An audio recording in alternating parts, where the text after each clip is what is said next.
Hi കൂട്ടുകാരെ. Beauty and ക്യൂട്ടിയുടെ പുതിയൊരു വീഡിയോയിലേക്ക് എൻ്റെ എല്ലാ കൂട്ടുകാർക്കും സ്വാഗതം. അപ്പോൾ നമ്മുടെ ഇന്നത്തെ വീഡിയോ എന്ന് പറയുന്നത് എൻ്റെ കോഴിക്കഥയാണ് കേട്ടോ. കോഴിക്കഥ എന്ന് പറയുമ്പോൾ നമ്മൾ ഈ കോഴി വാങ്ങിയതിന് ശേഷമുണ്ടായ ഓരോരോ കാര്യങ്ങളാണ് കേട്ടോ നമ്മുടെ ഇന്നത്തെ വീഡിയോയിൽ ഉള്ളത്. അപ്പോൾ വീഡിയോ എന്ന് പറയുന്നത് കുറച്ച് ലെങ്തി ആയിരിക്കും. കാരണം ഈ വീഡിയോ ചെയ്യാൻ തന്നെ ഒരു റീസൺ ഉണ്ട്. അപ്പോൾ വീഡിയോ ഫുള്ളായിട്ട് കണ്ടു കഴിയുമ്പോൾ നിങ്ങൾക്ക് അതിൻ്റെ കാര്യമൊക്കെ ഒന്ന് മനസ്സിലാകും. അപ്പോൾ വീഡിയോ കാണുന്നവർ ദയവായിട്ട് ഫുൾ വീഡിയോ കണ്ടതിന് ശേഷം ഓരോരോ കാര്യങ്ങൾക്ക് അതിൻ്റെ കമൻറ്റ് ചെയ്യണമെന്നുണ്ടെങ്കിൽ പോലും വീഡിയോ ഫുൾ കണ്ടതിന് ശേഷം ഒന്ന് കമൻറ്റ് ചെയ്തൊക്കെ ഒന്ന് സപ്പോർട്ട് ചെയ്യുക കേട്ടോ.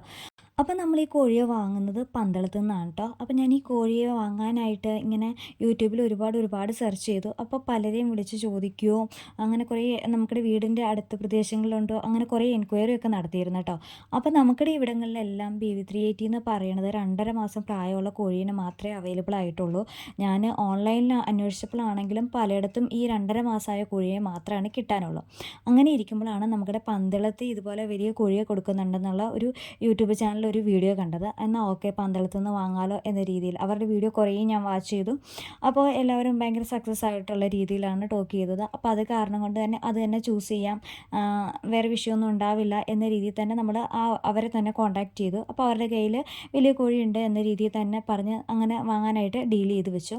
വലിയ കോഴിയെ വാങ്ങാനുള്ള കാരണം എന്താണെന്ന് വെച്ചാൽ നമ്മളൊരു വീഡിയോ കണ്ടിരുന്നു. നമ്മൾ ചെറിയ കോഴിയെ വാങ്ങുന്നതിനൊക്കെ എന്തുകൊണ്ടും ബെറ്റർ വലിയ മുട്ടയിടാറായ കോഴീനെ വാങ്ങുന്നതായിരിക്കും. കാരണം നമ്മൾ ഇതിന് ഗ്രോവറൊക്കെ വാങ്ങി കൊടുക്കുകയാണല്ലോ, കൈത്തീറ്റൊന്നും ഉണ്ടാക്കുന്നില്ല. അതുകൊണ്ട് തന്നെ നമുക്ക് തീറ്റ ചിലവ് വരുന്നുണ്ട്. അപ്പോൾ വലിയ കോഴീനെ വാങ്ങുമ്പോൾ ആ ഒരു റേറ്റ് വലിയ ഡിഫറൻസ് ആയിട്ട് വരുന്നില്ല. അപ്പോൾ അത് കാരണം കൊണ്ട് മുട്ടയിടാറായ കോഴിയെ വാങ്ങുന്നതായിരിക്കും ബെറ്റർ. പിന്നെ അസുഖങ്ങളാണെങ്കിൽ കുഞ്ഞു കോഴിയെ വാങ്ങിയാൽ ചിലപ്പോൾ ഈ അസുഖമൊക്കെ വന്ന് ചത്തുപോകാനുള്ള ഒരു പോസിബിലിറ്റി ഉണ്ടല്ലോ. അപ്പോൾ ഇങ്ങനെ 1-2 റീസൺ കാരണം കൊണ്ടാണ് വലിയ കോഴിയെ തന്നെ വാങ്ങാമെന്ന് വെച്ചത് കേട്ടോ. അപ്പോൾ അത് കാരണം കൊണ്ട് നമ്മളിവരെ അന്വേഷിച്ചപ്പോൾ അവരുടെ കയ്യിൽ കോഴി അവൈലബിൾ ആയിരുന്നു. അങ്ങനെ നമ്മൾ കോഴിയെ വാങ്ങി. അപ്പോൾ 4 മാസം കഴിഞ്ഞ് കോഴീനെയാണ് കേട്ടോ നമ്മൾ വാങ്ങിയത്. അപ്പോൾ അവർ പറഞ്ഞത് 15 to 20 ദിവസത്തിനുള്ളിൽ കോഴി മുട്ടയിടും, 410 രൂപയാണ് കോഴിയുടെ റേറ്റ് എന്ന രീതിയിലായിരുന്നു പറഞ്ഞത്. അപ്പോൾ നമ്മളതെല്ലാം സമ്മതിച്ചു, വേറെ വിഷയമൊന്നും ഉണ്ടായില്ല. അത് കഴിഞ്ഞ് കോഴിയെ കൊണ്ടുവന്ന് ഒരു 2-3 ദിവസം കഴിഞ്ഞപ്പോഴത്തേക്കും ചില കോഴികളിൽ തൂങ്ങി നിൽക്കുക, ചില കോഴികളിങ്ങനെ വാ പൊളിക്കുക, അങ്ങനെയുള്ള ചില പ്രോബ്ലംസൊക്കെ നമുക്ക് ഉണ്ടായായിരുന്നു കേട്ടോ. അപ്പോൾ ഈ സ്ഥലം മാറി വന്നതിൻ്റെയും പുതിയ സ്ഥലത്തേക്ക് വന്നപ്പോൾ അതിൻ്റേതായ ഒരു ഇതുകൊണ്ടായിരിക്കാം എന്ന രീതിയിൽ നമ്മളതിനെ കണ്ടു. അപ്പോൾ ആ ചേട്ടനെ വിളിച്ച് ചോദിച്ചപ്പോഴും ചേട്ടന് ഇന്ന മരുന്നുകൾ കൊടുത്താൽ മതി, ഇന്ന കാര്യം ചെയ്താൽ മതി എന്ന് നമ്മളോട് പറഞ്ഞു. അതനുസരിച്ച് നമ്മൾ കാര്യങ്ങളൊക്കെ ചെയ്തു, വേറെ വിഷയമൊന്നും വന്നിട്ടില്ല കേട്ടോ. അപ്പോൾ അവർ പറഞ്ഞായിരുന്നു ഇതിന് വേറെ പുറത്തുനിന്നുള്ള ഫുഡൊന്നും കൊടുക്കാൻ പാടില്ല, ഗ്രോവർ തന്നെ കൊടുക്കണം എന്ന രീതിയിൽ പറഞ്ഞായിരുന്നു. നമ്മൾ അവർ പറഞ്ഞ അനുസരിച്ചിട്ട് തന്നെയാണ് ഫുഡും കാര്യങ്ങളും എല്ലാം കൊടുത്തത്. ആദ്യത്തെ ഒരു 2 ആഴ്ചത്തേക്ക് നമുക്ക് വലിയ ഐഡിയ ഇല്ലാത്തത് കൊണ്ട് 100 ഗ്രാം തീറ്റയാണ് കൊടുക്കേണ്ടത് എന്നാണ് പല വീഡിയോയിലും കണ്ടത്. അപ്പോൾ ആ ഒരു കണക്കിൽ 100 ഗ്രാം തീറ്റയായിരുന്നു ആദ്യത്തെ 2 ആഴ്ച നമ്മൾ കൊടുത്തത് കേട്ടോ. അത് കഴിഞ്ഞതിന് ശേഷം പിന്നീട് ഈ ക്ഷീണമൊക്കെ വന്ന ആ ടൈമിൽ വിളിച്ചായിരുന്നല്ലോ. അപ്പോൾ ആ ടൈമിൽ ഇങ്ങനെ വിളിച്ചപ്പോഴത്തേക്കും തീറ്റയുടെ കാര്യത്തിലൊക്കെ അന്നേരമാണ് ഒരു ഐഡിയ കിട്ടിയത്. 70 അല്ലെങ്കിൽ 80 ഗ്രാം തീറ്റ മതി, 100 ഗ്രാം ഇപ്പോഴേ കൊടുക്കണ്ട എന്ന് നമുക്ക് അന്നേരം അറിയാൻ പറ്റിയത്. അപ്പോൾ അതിന് ശേഷം നമ്മൾ തീറ്റയൊക്കെ കുറച്ചിട്ടുണ്ടായിരുന്നു കേട്ടോ. പിന്നീട് നമ്മൾ ഏകദേശം ഒരു 20 ദിവസം കഴിഞ്ഞ് നമ്മുടെ കോഴി മുട്ടയൊന്നും ഇട്ടില്ല. അത് കഴിഞ്ഞ് പിന്നെ ഞാൻ കരുതി കുഴപ്പമില്ല, നമുക്ക് തൂക്കമൊക്കെ വന്ന കാരണം കൊണ്ടായിരിക്കാം, പുതിയ സ്ഥലത്തേക്ക് വന്നതല്ലേ, അത് കാരണം കുഴപ്പമില്ലായിരിക്കും, കുറച്ച് ദിവസം കൂടെ വെയിറ്റ് ചെയ്യാമെന്ന് കരുതി. ഏകദേശം 1 മാസമായി. 1 മാസമായിട്ട് നമ്മുടെ കോഴി ഒരെണ്ണം പോലും മുട്ടയിട്ട് തുടങ്ങിയില്ല കേട്ടോ. ഒരെണ്ണം പോലും മുട്ടയിട്ടിട്ടില്ല. അപ്പോൾ ഞാൻ ആ ചേട്ടനെ വീണ്ടും കോൺടാക്റ്റ് ചെയ്തു. ചേട്ടാ ഇങ്ങനെയാണ് വിഷയം, കോഴി ഇതുവരെ മുട്ടയിട്ട് തുടങ്ങിയിട്ടില്ല എന്ന രീതിയിൽ പറഞ്ഞു. അപ്പോഴത്തേക്കും ചേട്ടൻ പറഞ്ഞു, അയ്യോ ആ ബാച്ച് പോയി എല്ലാ കോഴികളും മുട്ടയിട്ടല്ലോ, നിങ്ങളുടെ മാത്രം മുട്ടയിട്ടില്ല എന്ന് കേട്ടേക്കുന്നത്. എന്നാ ചിലപ്പോൾ ഫാം ബേസ്ഡായിട്ടാണ് ബാക്കി എല്ലാവരും ചെയ്യുന്നത്, ഇപ്പോൾ ഇത് കുറച്ച് കോഴിയല്ലേ ഉള്ളൂ, അപ്പോൾ അതുകൊണ്ടായിരിക്കും മുട്ടയിടാത്തത് എന്ന രീതിയിൽ നമ്മളോട് പറഞ്ഞു.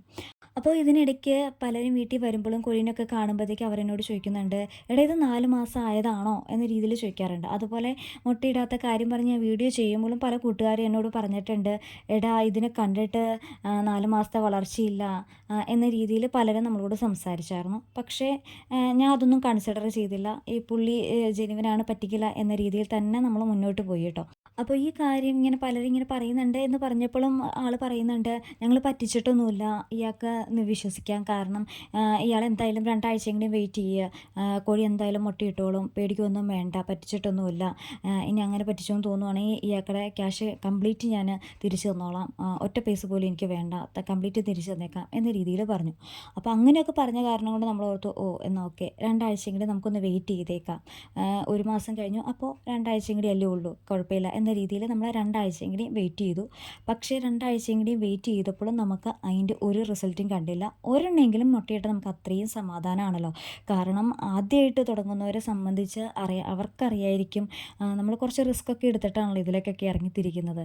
അപ്പോൾ അതിൻ്റെ ആ ഒരു റിസൾട്ട് കിട്ടാതിരിക്കുമ്പോൾ നമുക്ക് ചുറ്റും കിടക്കുന്ന പലരും ഇങ്ങനെ ചോദിക്കും, എന്താ മുട്ടയിടാത്തത്, ഇന്ന ദിവസത്തിനുള്ളിൽ മുട്ടയിടുമെന്നും പറഞ്ഞില്ലേ മേടിച്ച്, എന്താ റിസൾട്ട് ഇല്ലാത്ത എന്ന രീതിയിൽ ചോദ്യങ്ങളുണ്ടാവും. അത് അനുഭവിച്ചവർക്കറിയായിരിക്കുമല്ലോ. അപ്പോൾ അങ്ങനെ പലരും ചോദിച്ചു തുടങ്ങി, എന്താ മുട്ടയിട്ട് തുടങ്ങിയില്ലേ എന്ന് പലരും ചോദിച്ചു തുടങ്ങി. അപ്പോൾ അത് കാരണം നമുക്കതൊരു വല്ലാത്ത വിഷമമായി. അപ്പോൾ വീണ്ടും നമ്മൾ 2 ആഴ്ചയെങ്കിലും വെയിറ്റ് ചെയ്തിട്ടും അതിനും റിസൾട്ട് ഉണ്ടായില്ല. അപ്പോൾ ഞാൻ വീണ്ടും ആ ചേട്ടന് വീണ്ടും മെസ്സേജ് അയച്ചു, ചേട്ടാ ഇങ്ങനെയാണ് സംഭവം, ഒരു കോഴി പോലും ഇത്രയും നാളായിട്ട് മുട്ടയൊന്നും ഇട്ടിട്ടില്ല. അപ്പോൾ അത് കാരണം കൊണ്ട് ദയവ് ചെയ്ത് ചേട്ടന് ചിലപ്പോൾ തിരക്കുള്ള കാരണം കൊണ്ട് ചിലപ്പോൾ മാസം മാറിപ്പോയതായിരിക്കും, 3 മാസം കോഴീനെയായിരിക്കും തന്നത്, 4 മാസം എന്ന് ചേട്ടന് മാറിപ്പോയതായിരിക്കാം എന്ന രീതിയിൽ നമ്മൾ പറഞ്ഞു. അപ്പോൾ ആ ചേട്ടൻ എന്നോട് പറഞ്ഞു, ഓക്കെ, കോഴിക്കോടിൻ്റെ ഒരു വീഡിയോ എടുത്തയക്കുക, കോഴികളുടെയും കോഴിക്കോടിൻ്റെയും വീഡിയോ എടുത്തയക്കാൻ പറഞ്ഞു. അപ്പോൾ നമ്മളത് ചെയ്ത് കഴിഞ്ഞപ്പോഴത്തേക്കും ചേട്ടൻ പറഞ്ഞു, അത് ഈ കൂടിൻ്റെ വിഷയമാണ്, ഈ കൂട്ടിൽ നിന്ന് കഴിയുമ്പോഴത്തേക്കും കോഴിക്ക് വ്യായാമം അനുഭവപ്പെടും, അത് കാരണമാണ് മുട്ടയിടാത്തത് എന്ന രീതിയിൽ നമ്മളോട് പറഞ്ഞു. അപ്പോൾ കോഴികൾക്ക് വ്യായാമം ഉള്ളത് നല്ലതാണെന്നാണ് ഞാൻ കേട്ടിട്ടുള്ളത്. ഇനി BV380ക്ക് വ്യായാമം പാടില്ല എന്നുണ്ടോ എന്നുള്ളതും എനിക്കറിയത്തില്ല. അറിയാവുന്നവരുണ്ടെങ്കിൽ ഒന്ന് കമൻറ്റ് ചെയ്യുക കേട്ടോ. ഞാൻ ആദ്യമായിട്ടാണ് കേൾക്കുന്നത്. അപ്പോൾ ഞാൻ ചേട്ടനോട് പറഞ്ഞു, ചേട്ടാ ഇവിടെ അടുത്തുള്ള എല്ലാ പ്രദേശത്ത് നമുക്കറിയാവുന്നവരോടൊക്കെ ചോദിച്ചപ്പോഴത്തേക്കും അവരുടെ എല്ലാം കോഴി 4.5 അല്ലെങ്കിൽ മാക്സിമം 5 മാസം അതിനുള്ളിൽ മുട്ടയിട്ടു. ഇതിപ്പോൾ നമുക്കിടെ 5.5 മാസമായി. 5.5 മാസമായിട്ടും ഒരു കോഴി പോലും മുട്ടയിട്ടിട്ടില്ല. അപ്പോൾ സ്വാഭാവികമായിട്ടും ചേട്ടന് മനസ്സിലാവുമല്ലോ എൻ്റെ ഒരു മാനസികാവസ്ഥ. അതുകൊണ്ട് ദയവ് ചെയ്ത് പേയ്മെൻറ്റ് എനിക്ക് റീഫണ്ട് ചെയ്യണം. ചേട്ടൻ എന്നോട് പറഞ്ഞത് കംപ്ലീറ്റ് പൈസയും തരാമെന്നാണ്. അപ്പോൾ ചേട്ടന് കഷ്ടപ്പെട്ട് വളർത്തിയിട്ട് ഞാൻ കംപ്ലീറ്റ് പൈസയും മേടിച്ചെടുക്കുന്നത് ശരിയല്ലല്ലോ. അതുകൊണ്ടാണ് 3 മാസത്തെ പൈസ എടുത്തിട്ട് ബാലൻസ് തരാമോ എന്ന രീതിയിൽ ചോദിച്ചത്. പക്ഷേ ആ ചേട്ടൻ അവിടെ കൈമലർത്തുകയാണ് ചെയ്തത്. ഞങ്ങൾ പറ്റിച്ചിട്ടില്ല, കൂടിൻ്റെ കുഴപ്പമാണ് എന്നും പറഞ്ഞുകൊണ്ട് നമുക്കിടെ കൂടിനെയാണ് അവർ പറഞ്ഞത്. അപ്പോൾ ഞാൻ കരുതി എന്തായാലും ഇതിനൊരു വീഡിയോ എടുത്ത്, കാരണം എനിക്കറിവില്ലല്ലോ, നമ്മൾ ആദ്യമായിട്ട് ചെയ്യുന്ന നമുക്കറിവില്ലായ്മയുണ്ട്. അപ്പോൾ അത് കാരണം കൊണ്ട് ഒരു വീഡിയോ ആയിട്ട് ചെയ്യുമ്പോൾ ഈ ഒരു ഫീൽഡിൽ വർക്ക് ചെയ്യുന്ന ഒരുപാട് പേരുണ്ടാവുമല്ലോ. അപ്പോൾ അവർക്ക് ഈ കോഴീനെ കാണുമ്പോഴത്തേക്കും ഞാൻ പറയുന്നതാണോ അതോ അവർ പറയണതാണോ സത്യം എന്ന രീതിയിൽ നിങ്ങൾക്കറിയായിരിക്കുമല്ലോ. അപ്പോൾ അത് കാരണം കൊണ്ടാണ് നമ്മൾ വീഡിയോ ആയിട്ട് എടുത്തത്. അപ്പോൾ നമ്മളിതേ കണ്ടോ, വേറെ തീറ്റ പോലും കൊടുക്കുന്നില്ല, അവർ പറഞ്ഞ രീതിയിലൊക്കെയാണ് തീറ്റയൊക്കെ കൊടുത്തത്. എന്നിട്ടാണ് നമുക്ക് റിസൾട്ട് കിട്ടാതെ. അതെനിക്ക് വല്ലാതെ ഫീൽ ചെയ്തു. എനിക്ക് ഒരുപാട് നമ്മളെ വിഷമിപ്പിച്ചു ആ ഒരു കാര്യം. അതുകൊണ്ടാണ് ഞാൻ സത്യത്തിൽ ഇന്ന് വീഡിയോ ആയിട്ട് ചെയ്തേക്കുന്നത് കേട്ടോ. കാരണം നിങ്ങളുടെ അഭിപ്രായവും നിങ്ങളുടെ കമൻറ്റും ഒക്കെ അവർ പറയുന്നതാണോ, ഇനി കോഴി കൂട്ടിക്കിടന്ന് വ്യായാമം അതിന് അനുഭവപ്പെടുന്നതുകൊണ്ടാണോ മുട്ടയിടാത്തത് എന്ന് നമുക്കറിയത്തില്ല. അപ്പോൾ അറിയാവുന്നവരുണ്ടെങ്കിൽ ഒന്ന് കമൻറ്റ് ചെയ്ത് പറയുക കേട്ടോ.